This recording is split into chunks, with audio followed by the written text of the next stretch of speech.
different about Botched Ink. It's about one of our most asked questions, and I'm sure there's more people wondering than there are asking, so let me explain. As usual, I'll be sticking to facts and logic, and this video will focus on Botched Ink serum and why my unique approach to removal has made Botched Ink a very different kind of removal solution. No hype, no marketing, just ingredients, each specifically chosen to do a job. When I started developing Botched Ink in 2018, I knew there were a few key things I wanted to improve for my own saline tattoo removal solution and non-laser removal solutions in general.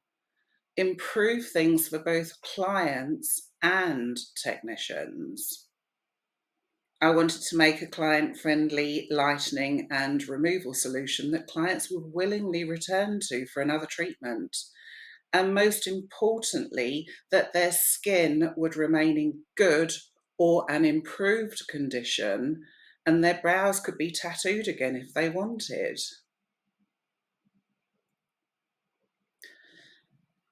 So here's the truth.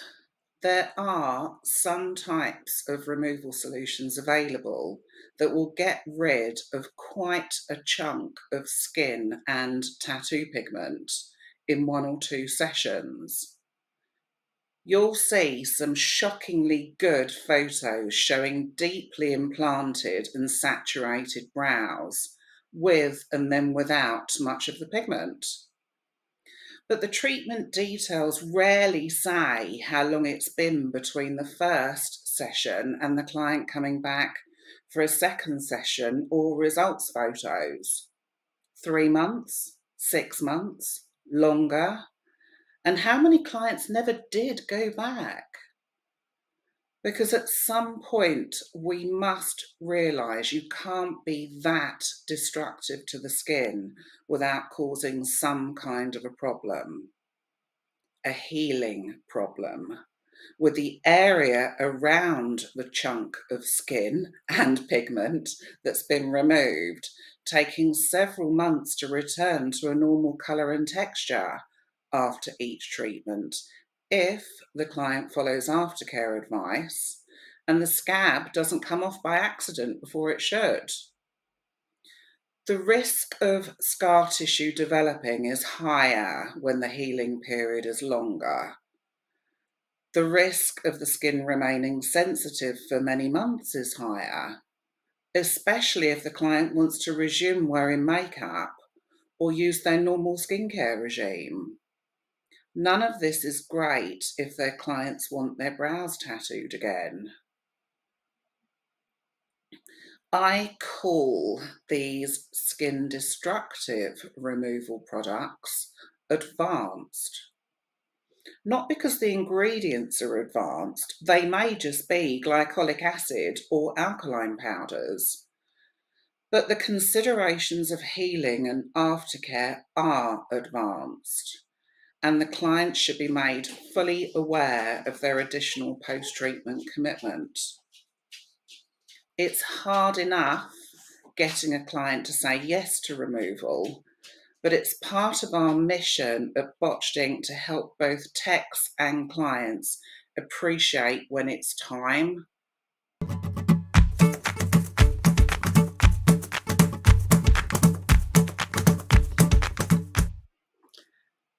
My whole goal with Botched Ink was to be effective, consistent, gentle, and leave the skin in the best possible condition as soon as possible after each treatment.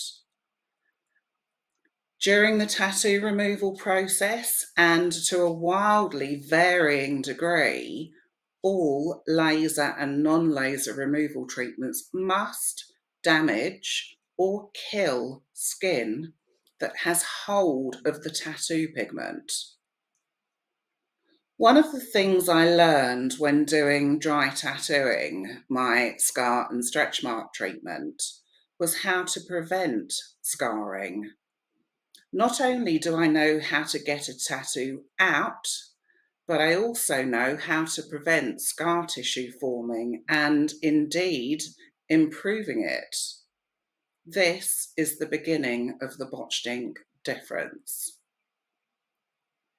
There are two things skin doesn't like: inflammation and irritation. After a removal treatment, they'll make the treated skin take longer to recover from its natural wound and healing response, to dry out and form a scab. As a result, the scab will be thicker, more unsightly and uncomfortable for the client. Also at more risk of splitting or accidentally coming off too soon, revealing an open wound. And if inflammation and irritation hang around for too long, scar tissue forms. So with Botched Ink, I wanted to completely minimise causing inflammation and irritation. We needed to make the skin dry out much quicker. I also needed a few more advanced ingredients to help make the method easier. Needing minimal passes of the needle to open the skin. Relying on the soaking in the serum instead of multiple painful passes to force the removal solution into the skin. And when the body's wound healing response starts, nothing much is getting in. For some clients, this happens in just a few minutes. And I'm talking about swelling and serous fluid, the clear wound healing serum the body produces. This means a less than effective treatment was carried out. That's 3 things I needed Botched Ink to do: soak in the skin super easily, cause minimal, if any, inflammation or irritation, and dry out the skin super quickly. Oh, and get consistently good removal results, of course, so that's 4.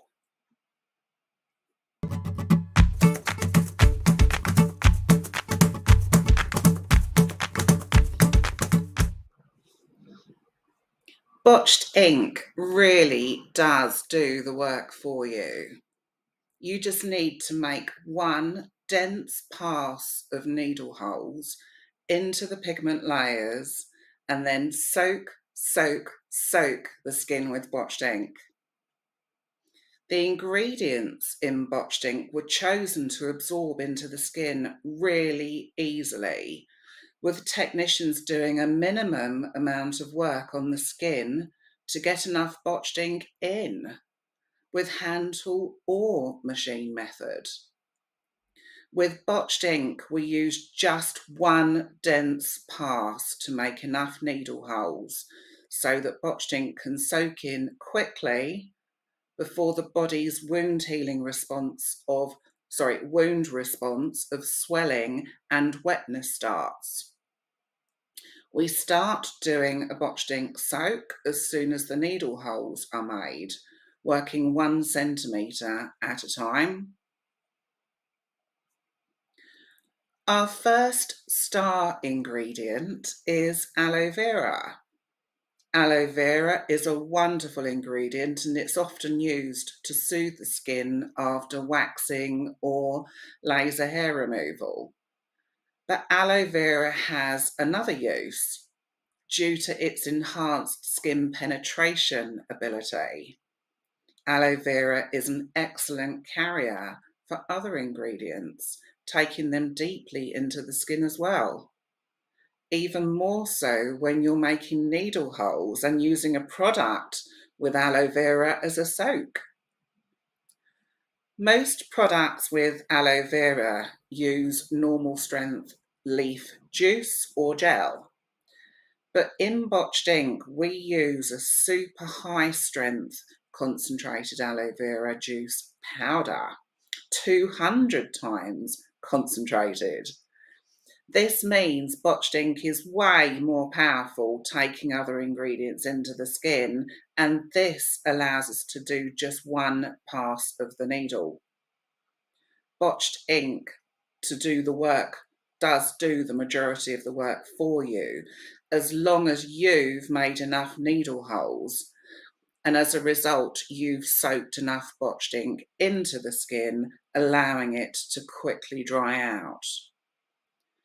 By using concentrated aloe vera, the serum is soaking and being taken deeper into the skin than our needle holes. This makes botched ink brilliant for eyebrows, lip liner, freckles, and small areas of scalp tattooing, but it does make it bad for eyeliner. Botched ink is likely to make any carbon black pigment spread, as it's absorbed into the skin so easily. Plus, as you hear more about the Botched Ink Difference, you'll understand there's other reasons why we don't approve text to use botched ink near the eye. I keep saying that botched ink dries out skin super quickly. Can you imagine one drop of that into the eye? A corneal burn, I'm thinking, at the very least, if botched ink got into the eye. And then there's the bleeding during treatment, lots of capillaries around the eye area.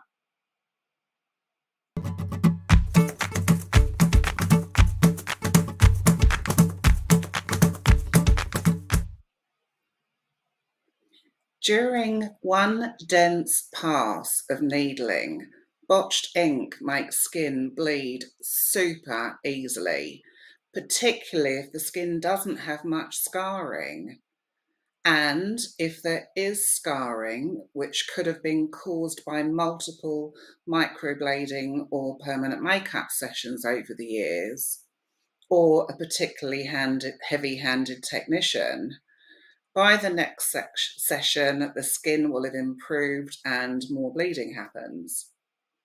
This ease of skin bleeding during a gentle one-pass removal treatment is unique to botched ink. Deep bleeding too, into and under the tattoo. Remember, we are using the 200 times concentrated aloe vera. Botched ink soaks in deeper than your needle hole. But don't worry, clients won't actually know it's happening. But why do we want this bleeding? The bleeding is actually flushing up even more pigment, deep pigment that you might not otherwise have reached with other removal solutions or osmosis alone. And who even knows what osmosis is? Osmosis is, oh yeah, the definitions of this can get really complicated, with pictures of arrows and cells and talking about the movement of liquid through semi-permeable cells. But think of a plant. When a plant has enough water, the stems, leaves and flowers are supported and the plant grows. Isotonic. But when the plant doesn't have enough water, it soon droops and the plant dries up and dies. Hypertonic. Catch the plant at the right time with more water and the plant will rehydrate. Isotonic again. That's all osmosis.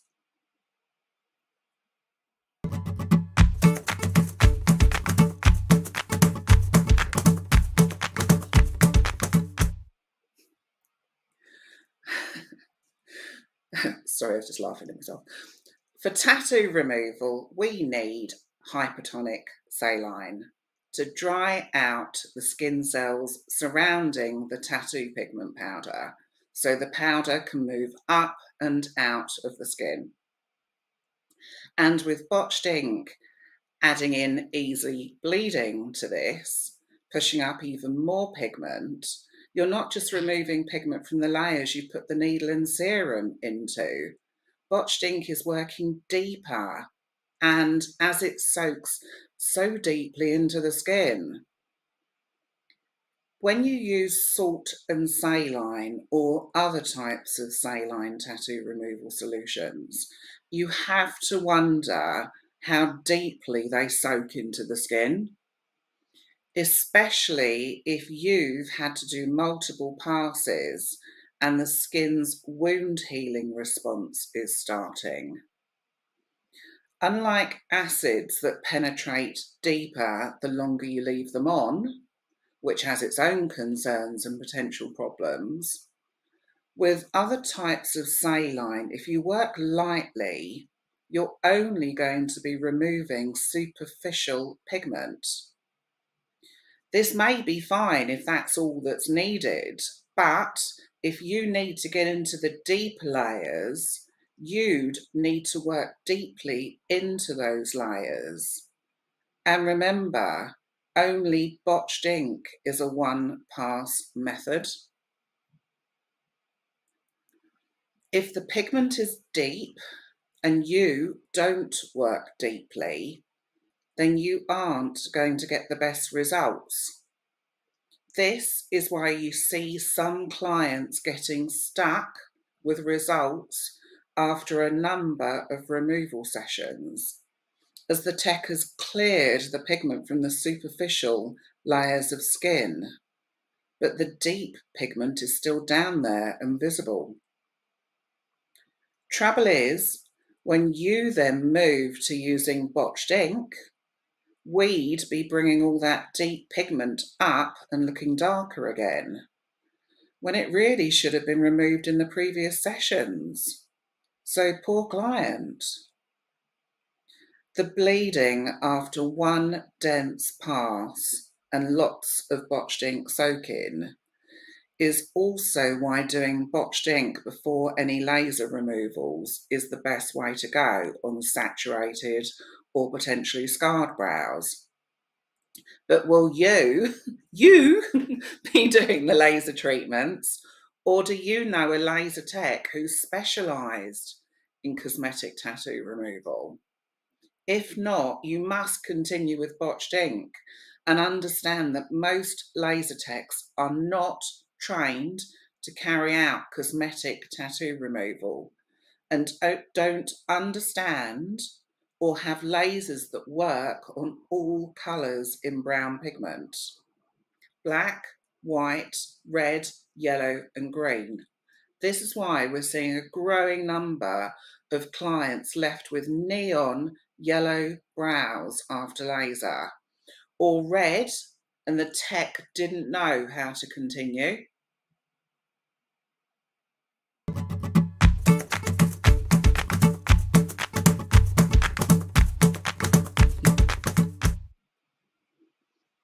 Saline tattoo removal treatments are notoriously painful. So a surprising little fact for you is that botched ink is no different, but also uniquely is, as botched ink treatments are not considered painful. So why? You can use the best numbing cream in the world, but with any removal treatment that causes bleeding or needs multiple passes to get the product in, we can't use an epinephrine numbing cream because we want the bleeding and we want the skin to remain open, not blanched, tight, closed and waxy. The minute you start a botched ink treatment, the minute that bleeding starts, the numbing cream begins to wear off. Coming back to our fundamentals again, with botched ink you only need to use one pass. And with other types of removal solutions you need to do 2, 3 or 4 passes.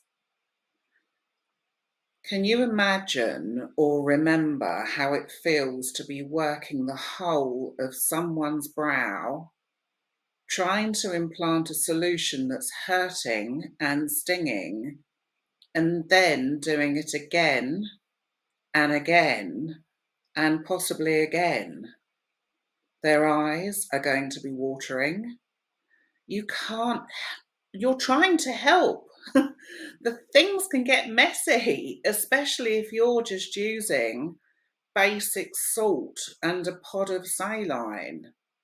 Seriously, how is that even considered a professional treatment anymore? Can you honestly say that that client is going to come back for another treatment? Would you? And would you even like to be offering a treatment like that? To make treatments more comfortable for the client, you already know we do one pass with Botched Ink because of the 200 times concentrated aloe vera. Another thing we did is to tinker with the pH. When you're doing a Botched Ink treatment, your client shouldn't feel anything until you've done your one dense pass of the needle, and then are nearing the end of the soak. And your client may then turn around and say, "Ooh, it's stinging a bit now." And that's actually really good to hear, because now you know that Botched Ink has soaked in deeply enough on its own. Botched Ink's pH is around 5.5, the same as normal healthy skin. So the dermis has a pH of about 7, and it's when a product hits the dermis that's a different pH that your client will experience a slight sting. A little fanning with your hand is enough to ease the sensation, as it's not a prolonged burning sting. Botched Ink is a no tears formula. If you're familiar with skin peels, you know that some have a low pH of 2, 3 or 4. Lemon juice and vinegar have a similar pH. Would you believe that some tattoo removal solutions have a similar pH? No wonder they hurt. If it was a glycolic acid skin peel, it would be neutralised. Glycolic acid for removal needs to be neutralised. Can you imagine having your needle doing multiple passes and stinging, and only after that starting to soak in the product? And how much is even going to get into the skin once the wound response starts, swelling and the lymph serous fluid? You can check any product's pH with a litmus paper testing kit. They cost a few pounds or dollars. They're easy to buy online. It's just a pack of strips of paper. Alkaline removal solutions have a high pH up to 14, and you can see some alkaline removal solutions are white powders because it's made up of alkaline powders, but they can also be mixed in with a liquid. Well, they are also mixed in with a liquid, and that liquid can be water, it can also be glycolic, and it can also be saline.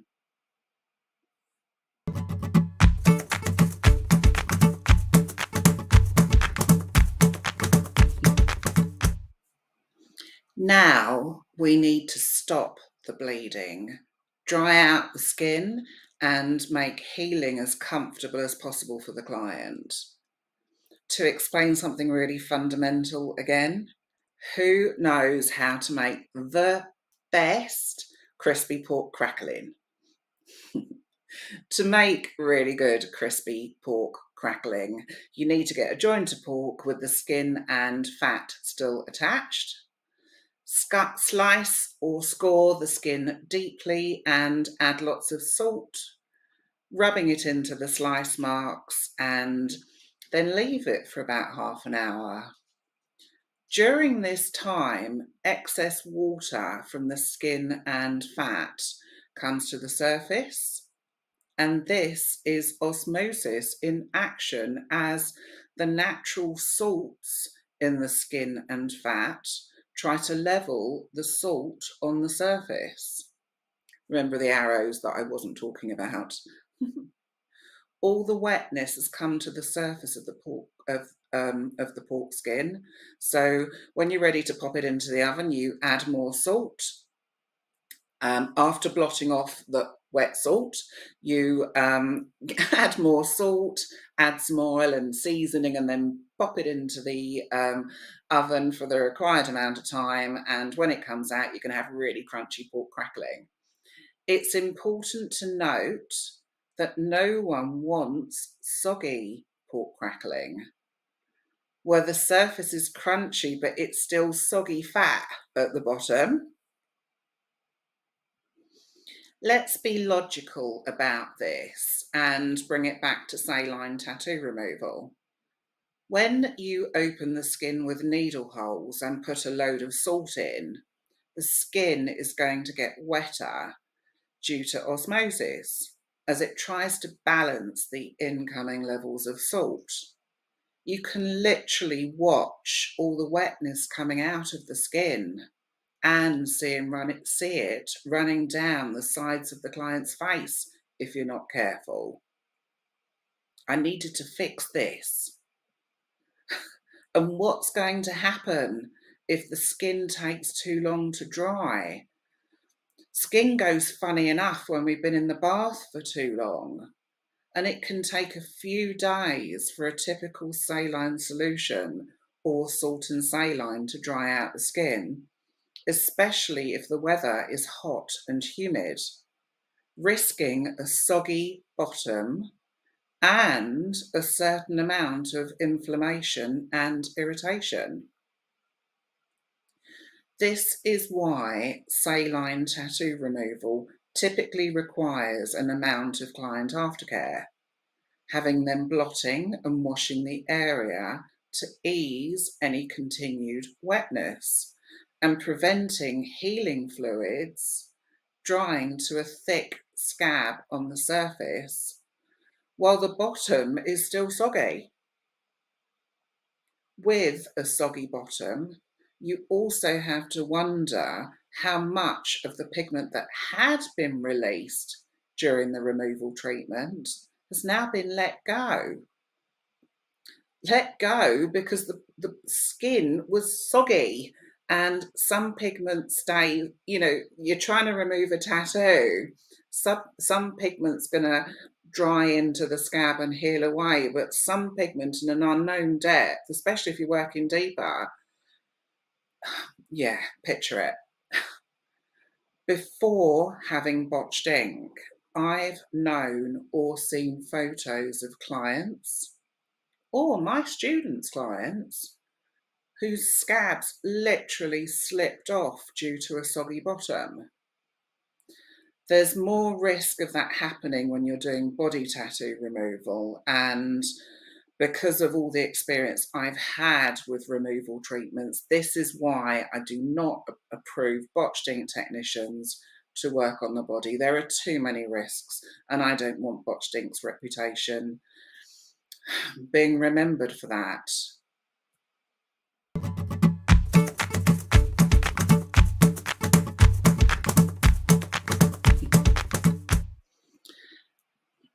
You can now understand how skin wetness from salt can be a problem.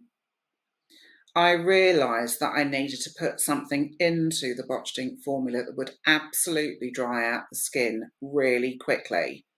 So quickly that the wetness from salt barely gets a chance to start. Skin treated with botched ink is already starting to dry out before the client leaves. They leave with dry brows, and they'll be fully dried out and crispy crackling by the end of the night and still dry the next morning.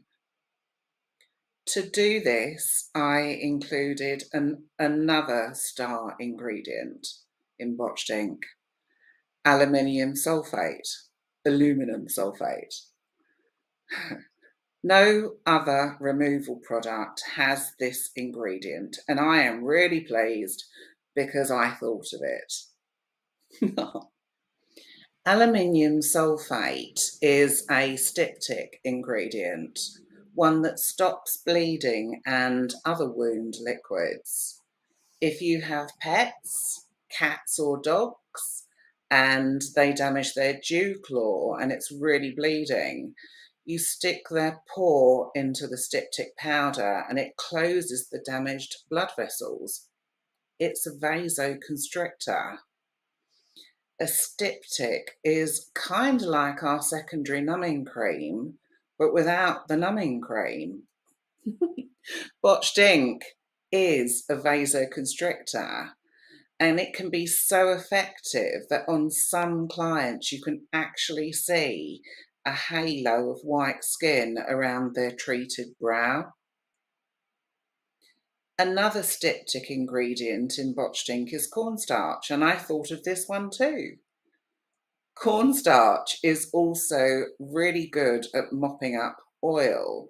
You can often find it in face powders. Something else that prevents skin drying out so too quickly, oils. There are two things that don't happen when you very quickly dehydrate the skin. No inflammation and no irritation.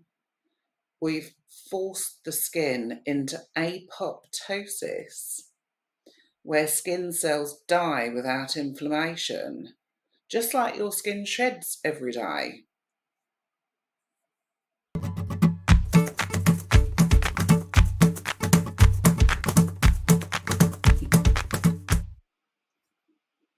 Clients have a thin, dried out skin scab after a botched ink treatment, no matter how deeply we've worked. And it's not a wound healing scab, a typical wound healing scab, which would have been thicker as a result of the skin wetness, inflammation, and irritation. The thin, botched ink, dried out skin scab also contains any pigment that flushed up into the skin that was dried out. Remembering logic from a previous point, if you have skin that's taken a few days to dry out and form a scab, how much of the pigment in the lower layers has been released back into the soggy skin? The reason we get such good, consistent results with botched ink is that we flushed up the pigment and dried it out. I can't really explain it any more basically than that. Our client aftercare is simple too. We don't need botched ink clients to keep washing any wetness off of their face, because there is none. And once the skin has dried out, we have, sorry for this one, crispy human crackling. Salt is a preservative. Salt is antibacterial, and salt is antiseptic. We do not need or want our clients to be washing their brows for the first 48 hours. We want to maintain the crispy crackling. And at this stage, it's barely noticeable. In fact, it's probably looking quite nice as a brown, thin area. Brown brows for a few days. Your client might actually be really pleased about that. And uniquely to botched ink, after 48 hours, we can now get our clients to use our prescribed aftercare on their brows because their skin is completely dried out. Clients would like the healing skin to feel nice over the next few days, as a dried out skin scab can look a little like psoriasis as it gets right into the healing phase. Botched ink is uniquely different to any other non-laser tattoo removal solution, not just saline, but any other type that I've ever come across. I've had conversations with many experienced techs in our industry, and those who represent other brands or methods. They hadn't considered that botched ink dries out the skin to remove the tattoo.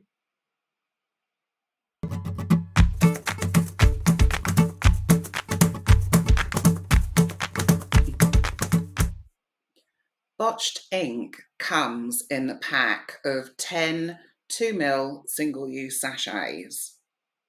But why don't we use bottles instead? Because aloe vera is a fresh ingredient and it's one that degrades over time. You'll see the colour of the liquid changing as it does. Aloe vera is the ingredient that helps other ingredients penetrate into the skin. So when you've had the bottle open for a few days, the ingredients begin to lose their effectiveness. Is the bottle and solution good for 3, 6 or 12 months after opening? What does it say on the label?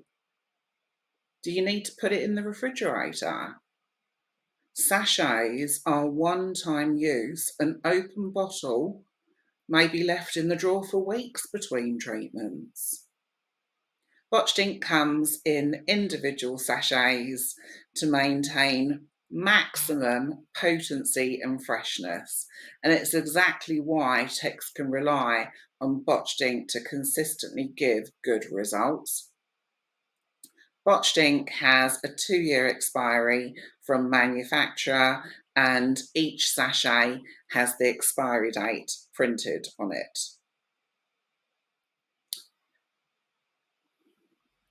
Botched ink is sold to our officially trained technicians only. We do not supply techs we've not trained.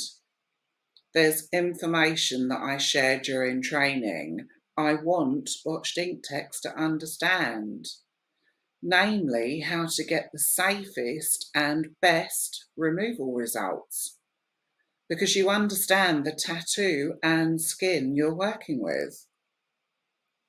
In the UK, botched ink serum costs £30 for 10 2ml single-use sachets. 10 sachets is 10 removal treatments. In the US, botched ink is $40 for 10 sachets, and we are the only removal brand putting our product into sachets, and our packs of botched ink also include 10 client aftercare sheets.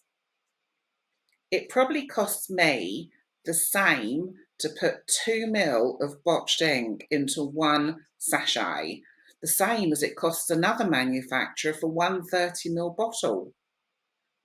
I could charge a lot more for botched ink. I'm sure our ingredients cost more for a start. Don't mistake botched ink's low price for low quality. The plan always was to make us the choice for discerning technicians with an industry-leading training course, not just a how-to guide, and offering the ongoing support you'd expect from a brand. Visit our website for updated training information and prices. Your biggest investment in botched ink is the initial one, not ongoing supplies. And you get so much more from us as an official botched ink technician: support, training, resources, free training refreshers, and updates. In fact, let me help you with the initial investment. Send a message to Botched Ink on Instagram or Facebook and use the word bananas. Let me know if you're already certified in removal or are new to removal, and I'll give you a code to get a discount, that word, on your Botched Ink training. The word to use again is bananas.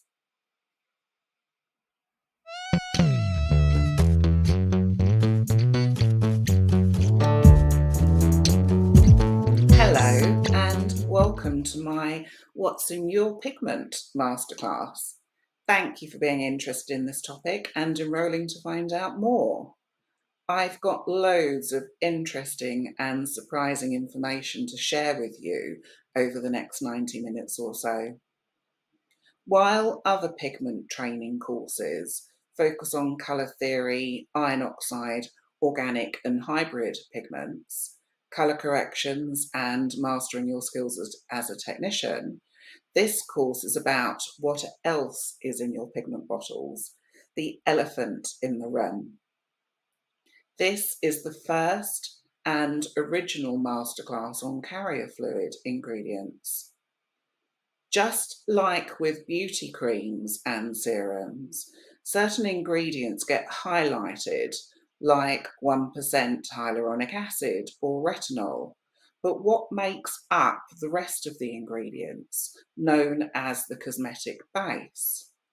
And what effect do these base ingredients have on how the cream feels, how easily it's absorbed, and into which layers of the skin? Look at your tattoo pigment bottles. You're likely to see quite a list of ingredients. Sometimes ingredients aren't listed on the bottle, but on the box, or supplied as a leaflet, or a QR code to the leaflet. Or you might need to go looking on the manufacturing brand's website for the ingredient information. You should find these ingredients listed on the MSDS or SDS, Material Safety Data Sheet.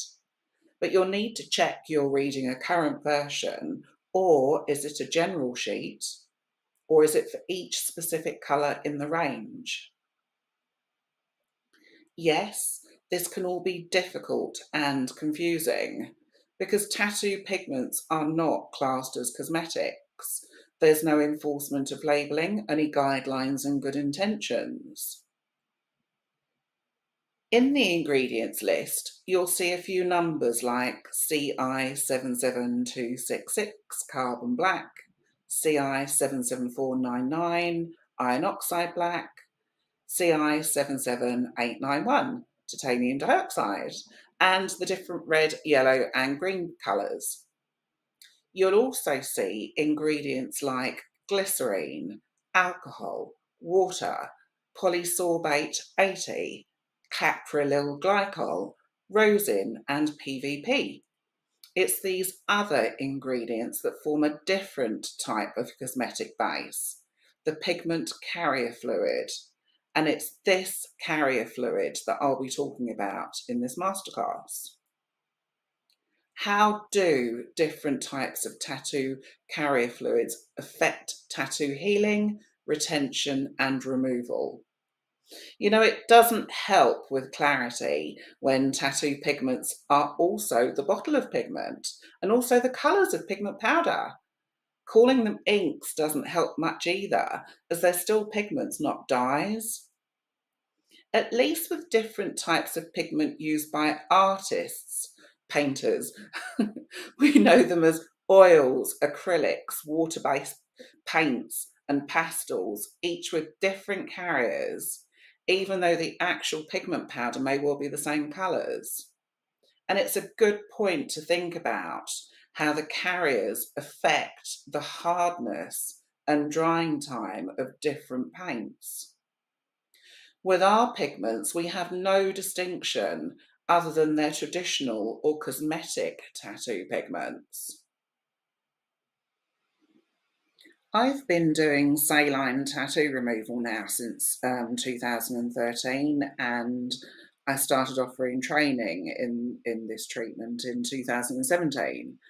That then gave me a wider reach of students sharing their experiences with me about what was kind of going on and asking questions and things. And one of the things that I started to notice over the years was that pigments were changing. And I'm not just talking iron oxide, organic and hybrid pigments. I'm talking there was something happening in the carrier fluids which was making removal different. Now, what I mean by that is when you've got a tattoo pigment powder in the skin, that just floats up and down nicely. But things have changed, and that's it's actually really interesting how things have changed with the pigments. And this carrier fluid discussion is something that I've been having with students now for several years, kind of explaining, particularly in the case of removal, that we can't possibly know what's in there for the first 1 or 2 sessions, but by the third session of removal you can really see what's going on with the pigment and how you now need to work. So, and then when I started to look deeper into the carrier fluid ingredients and the additional carriers out there, like, here we go, I'm trying to remember it now because this bit isn't scripted. Polysorbate 80, caprylyl glycol, obviously we know glycerine, alcohol and water, and then there's rosin and PVP and other things. When you kind of actually start looking into this and how they actually affect the pigment, actually how they can really help with tattooing, healing, retention as well. It's so interesting, but then you also have to consider the longevity of these pigments and how long this pigment is then lasting in the skin, and how you can then try to remove it and what differences and difficulties it's making for removal. And then you've got to ask yourself as well, if the pigments have advanced, do we have advanced technicians using these more advanced pigments? So many questions and such an interesting topic that I'm really, really pleased to say that I am the first person that's actually written a class on this topic. You've got to wonder, like, I mean, these newer style pigments, they've been around for years. This is nothing new. So how come this knowledge? It took me a long time to actually decide that I'm going to stick my head up and let's talk about it, because, you know, if you think about it, the pigment companies won't, the machine companies won't, trainers won't, so who will? A removal brand is well in a great position to start talking about what's going on with these pigments and how they affect all the parts of our working with them. So you're going to hear me talking about all the different ingredients, what types of ingredients they are. So you can actually start looking at your own pigment bottles and having a look at what's in there and kind of getting a bit of an understanding about the ingredients that are in your pigments and how they're used. I'm going to leave it there, and do ask us, do message us on Botched Ink. There's me and a team. I've got some lovely support at Botched Ink that we can help, including my dog. And look after yourselves and do get in touch with any questions. And I hope to meet you one day on my travels. Ta-da. Thought you might like to see a quick little video of my gorgeous doggy Dixon.